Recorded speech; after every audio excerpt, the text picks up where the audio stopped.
Welcome back everyone.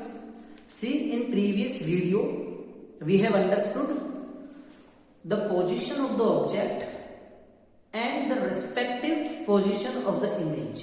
मतलब object को कहाँ रखा जाए तो इमेज कहाँ बनेगी. अब हमारे पास है लॉज ऑफ इमेज फॉर्मेशन. ठीक है, क्या पढ़ने वाले हैं इसमें? हम इसमें पढ़ेंगे laws of image formation by concave mirror. Concave mirror से क्या बनाना है? हमको इमेज बनानी है. तो उसके लिए 4 लॉ होते हैं. ये चारों लॉ आपको अच्छे से याद होने चाहिए. इनमें से भी एग्जाम में क्वेश्चन आता है. किस टाइप का क्वेश्चन आता है वो भी मैं बता दूंगा. 2 ही टाइप के क्वेश्चन आते हैं, वो दोनों टाइप के मैं बता दूंगा. और फिर हम इसी वीडियो में सीखेंगे इमेजेस बनाना. कुछ पोजीशंस की मैं बनाऊंगा, कुछ पोजीशंस की आप बनाएंगे. वहां से बहुत सारी चीजें लिखेंगे हम लोग. जैसे इसमें लिखा है ना कि इमेज कैसी होगी, रियल होगी या वर्चुअल होगी. तो कैसे पता चलेगा रियल होगी वर्चुअल? आपको ये टेबल नहीं लर्न करना. मैं आपको ये टेबल लर्न करने का नहीं बोल रहा. आपको जो फर्स्ट 2 कॉलम्स है ये तो मैंने आपको बता दिया कैसे होगा. नेक्स्ट 2 कॉलम्स भी मैं सिखाऊंगा कैसे होगा. लर्न कुछ नहीं करना, ठीक है ना. So let's start. First law बताते हैं. तो पहले तो आप एक कॉनकेव मिरर बना लो, ठीक है. और ये उसका क्या बन जाएगा? Principal axis. ये इसका है पोल, ये इसका है फोकस, ये इसका है सेंटर ऑफ कर्वेचर. ये फर्स्ट लॉ बताते हैं क्या है. सेकंड लॉ के लिए आप एक और बना लो. क्या बनाएंगे हम? एक और हम बनाएंगे एक और कॉनकेव मिरर. ये इसका पोल है, ये इसका फोकस है, ये इसका सेंटर ऑफ कर्वेचर है. करेक्ट. थर्ड लॉ के लिए हम एक और कॉनकेव मिरर बनाएंगे, ठीक है. और ये देखो आप, ये आपके पोल हो जाएगा, ये आपका फोकस हो जाएगा और ये आपका सेंटर ऑफ कर्वेचर हो जाएगा. फोर्थ लॉ के लिए हम एक और मिरर बना लेते हैं और ये आपके पोल हो जाएगा, ये आपके फोकस हो जाएगा, ये आपके सेंटर ऑफ कर्वेचर हो जाएगा. ठीक है, ये 4 लॉज हैं. फर्स्ट लॉ क्या है? देखो, मान लो कोई लाइट प्रिंसिपल एक्सिस के पैरेलल आती है. तो देखो ये वाली जो लाइट है ये इंसिडेंट वेव है या इंसिडेंट रे है. करेक्ट. क्या है ये आपकी इंसिडेंट रे है. अगर कोई भी इंसिडेंट रे प्रिंसिपल एक्सिस के पैरेलल आती है,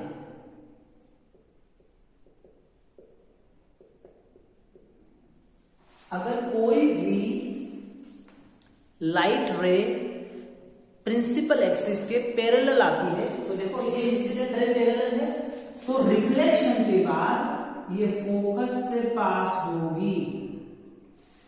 रिफ्लेक्शन के बाद क्या होगा? रिफ्लेक्शन के बाद ये लाइट फोकस से पास होगी. तो देखो रिफ्लेक्शन हो गया और कहां से पास हो रही है? फोकस से. तो ये आपकी ये वाली लाइट आपकी क्या बनी है? ये बनी है आपकी रिफ्लेक्टेड रे. क्या बनी है आपकी? ये आपकी बन गई है रिफ्लेक्टेड रे. इजी है ना फर्स्ट लॉ. अगर लाइट पैरेलल आई है, किसके पैरेलल? प्रिंसिपल एक्सिस के, तो ये कहां से पास होगी? फोकस से पास होगी. ठीक है. नेक्स्ट सेकंड रूल एकदम उल्टा है. मान लो कोई रे ऑफ लाइट है जो फोकस पे आती है. ये आपकी क्या है? ये आपकी इंसिडेंट रे है.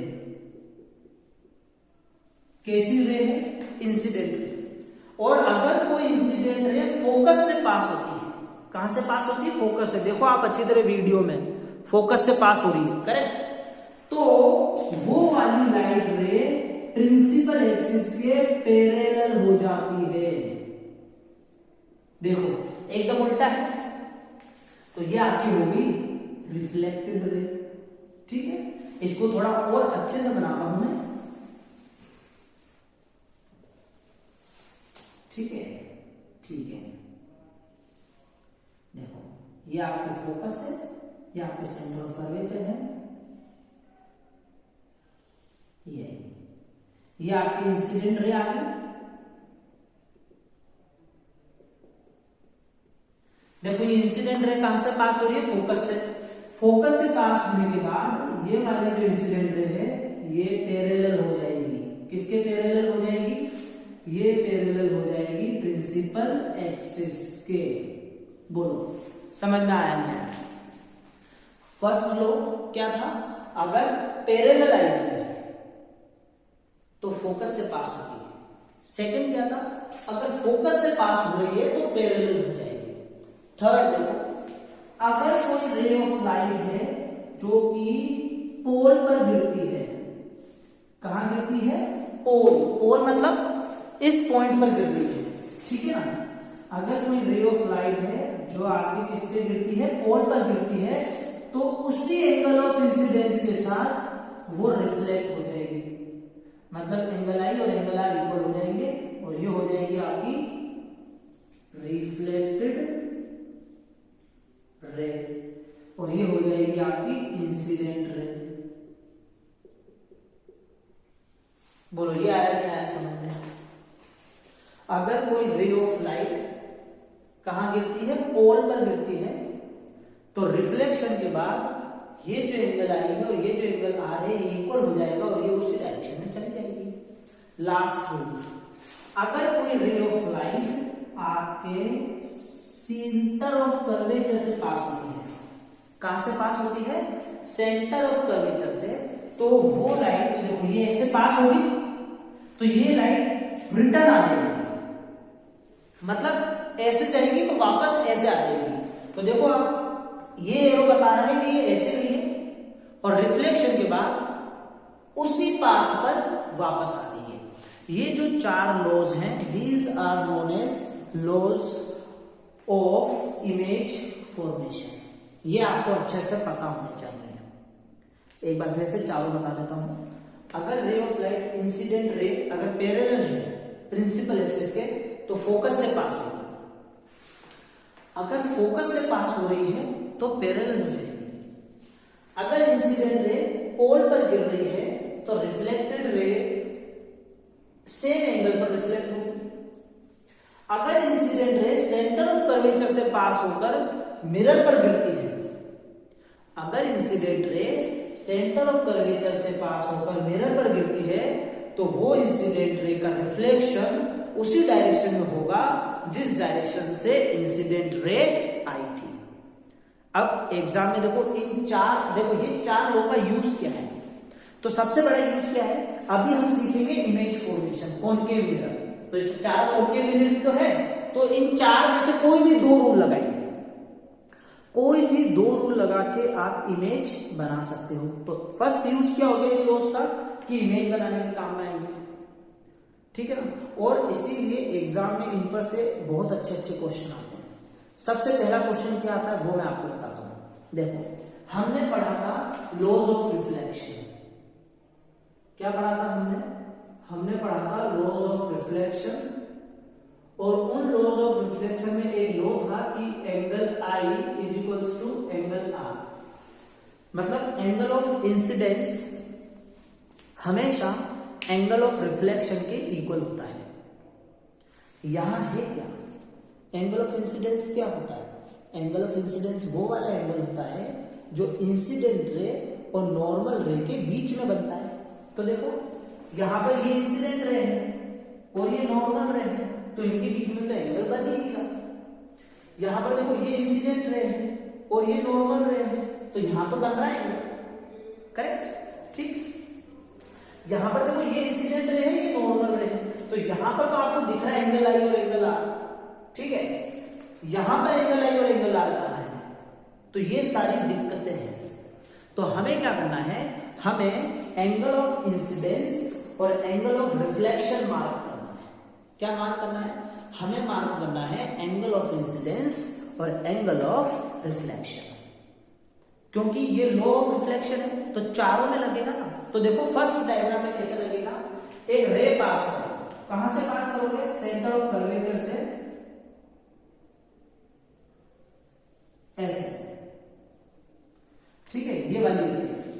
ये रे पास करी, अब क्लियर दिख रही होगी सब लोगों को वीडियो में, ठीक है।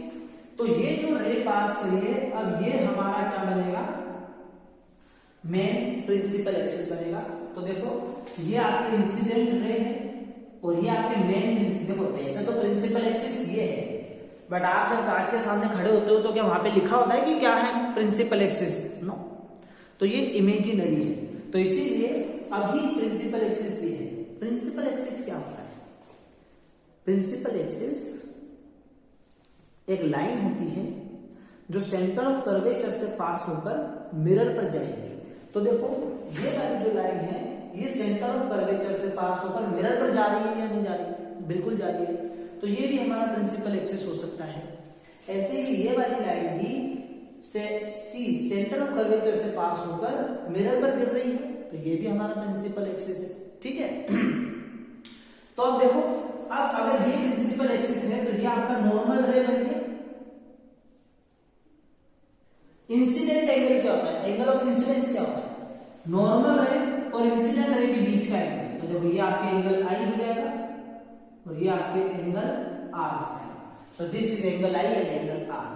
तो एग्जाम में क्वेश्चन आता है कि आपको ये वाला फिगर बना के दे देंगे, ये वाली लाइन भी बना के देंगे, सिर्फ पैरेलल रे देंगे और एक रे दे देंगे जो फोकस से पास हो रही है और बोलेंगे इसमें एंगल आई और एंगल आर मार्क करो। तो आपको ऐसे मार्क करना पड़ेगा, ये 1 मार्क का क्वेश्चन है। ऐसे इसमें भी मार्क करना पड़ेगा। तो इसमें भी बड़ा इजी है। देखो सेंटर ऑफ कर्वेचर से एक लाइन पास कर लो, ठीक है। पास करने के बाद ये, ठीक है, मोटा कर लो लाइन को ताकि आप लोगों को क्लियरली दिखे, ठीक। अब ये वाली जो लाइन है ये सेंटर ऑफ कर्वेचर से पास हो रही है, तो ये हमारी क्या बन गई है? ये हमारी बन गई नॉर्मल। तो देखो ये क्या है? ये इंसिडेंट रे है। इसने इस नॉर्मल के साथ क्या एंगल बनाया है? इसने एंगल बनाया है ये वाला angle I, that is known as angle of incidence. ऐसे ही ये वाला एंगल भी बन जाएगा angle of reflection, correct. But आप इसमें ये वाला ना बना के दूसरा बना दो। देखो ये क्या है? ये भी तो आपकी नॉर्मल रे है भाई, ये वाली लाइन भी तो आपके सेंटर ऑफ कर्वेचर से पास हो रही है, तो ये भी नॉर्मल है। और देखो ये वाली लाइन जो इंसिडेंट रे है, ये इंसिडेंट रे इस नॉर्मल के साथ कौन सा एंगल बना रही है? वो एंगल बना रही है ये वाला। बट रिफ्लेक्टेड रे कहां बना रही है? नहीं बना रही। रिफ्लेक्टेड रे, ये जो रिफ्लेक्टेड रे है ये इसके साथ कोई एंगल नहीं बना रही, इसीलिए हम ये वाले एंगल मार्क नहीं करेंगे, correct. So this is your angle of incidence and this is your angle of reflection. इसमें तो ये ना एंगल ऑफ इंसिडेंस और एंगल ऑफ रिफ्लेक्शन इजी है। इसमें देखो ये आपकी नॉर्मल रे है और ये आपके इंसिडेंट रे है, तो ये एंगल ऑफ इंसिडेंस और रिफ्लेक्टेड रे भी तो ये है, तो ये एंगल ऑफ रिफ्लेक्शन। तो ये 1 मार्क का क्वेश्चन आता है एग्जाम में। क्या क्वेश्चन आता है एग्जाम में? ये क्वेश्चन आता है कि आपको चारों में से कोई भी एक फिगर बना के दे देंगे, कोई भी एक फिगर बना के दे देंगे और आपको बोलेंगे कि इसमें एंगल ऑफ इंसिडेंस और एंगल ऑफ रिफ्लेक्शन मार्क करो, करेक्ट। दूसरा टाइप का क्वेश्चन क्या आता है वो देखो आप। दूसरा टाइप का जो क्वेश्चन आता है यहां से वो ये आता है कि आपको एक मिरर दे दिया और ये आपको principal axis, pole, focus, centre of curvature दे दिया और आपको ऐसे एक रे बना के दे देंगे